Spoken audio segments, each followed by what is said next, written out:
So in the last class we have discussed about the society of France, and the society of France was divided into three states: first estate, the second estate, and the third estate. In the first estate, the people of the church were there and who were called clergy. Okay, and the second estate, the people were of king and its nobles, and they were called nobility. And the third estates, all the remaining people, all the common people. They were businessmen, they were lawyers, they were farmers, and just keep it in mind, farmers consisted 90% of the third estate. तो third estate में 90% आपको farmers हुआ करते थे. Then we will just see the characteristics, how they constituted, how the land were distributed among them. 60% of the land were of the first estate and the second estate. तो 60% land थी वो आपको first और second estate के पास थी, and they were exempted from the tax. इनको tax नहीं देना था. Okay, now we will see how the third estate were treated. They were the only tax payer. मतलब सारा जो फ्रांस का खर्चा चलता था वो आपको सिर्फ और सिर्फ थर्ड एस्टेट से ही चलता था. They were only the tax pair.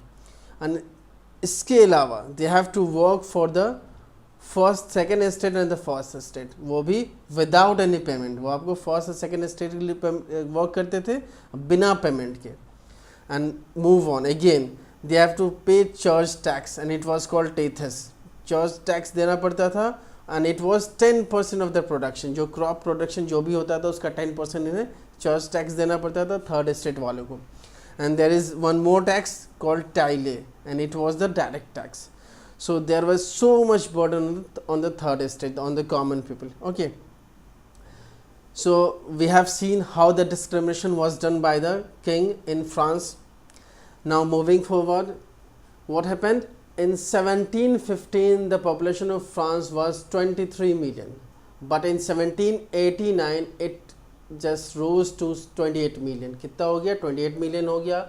And but there was no improvement in crop production, और crop production में कोई भी improvement नहीं था.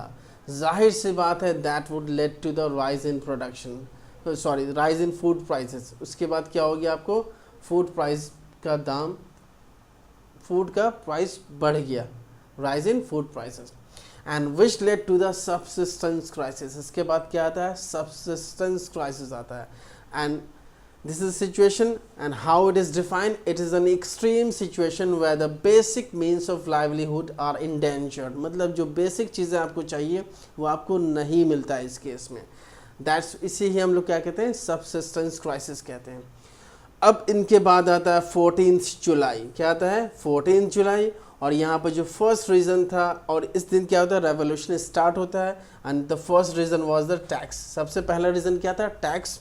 And the second reason was the food prices, जो कि अभी हुआ सब्सिस्टेंस क्राइसिस के बाद. ओके, सो इनके बाद इन सब जो होते हैं तो इनके बाद क्या होता है? आपको फिलोसोफर्स का बहुत बड़ा रोल होता है. फिलोसोफर्स का बहुत बड़ा रोल होता है. इसमें फिलोसोफर कौन कौन है? जॉन लॉक हैं, जीन जैक्स रॉजी हैं, and the third one was Montesquieu. So ये तीन फिलोसोफर्स थे जिन्होंने बहुत इम्पॉर्टेंट रोल प्ले किया है आपको इसमें French Revolution में. Okay, so this were the description regarding French Revolution in our second part.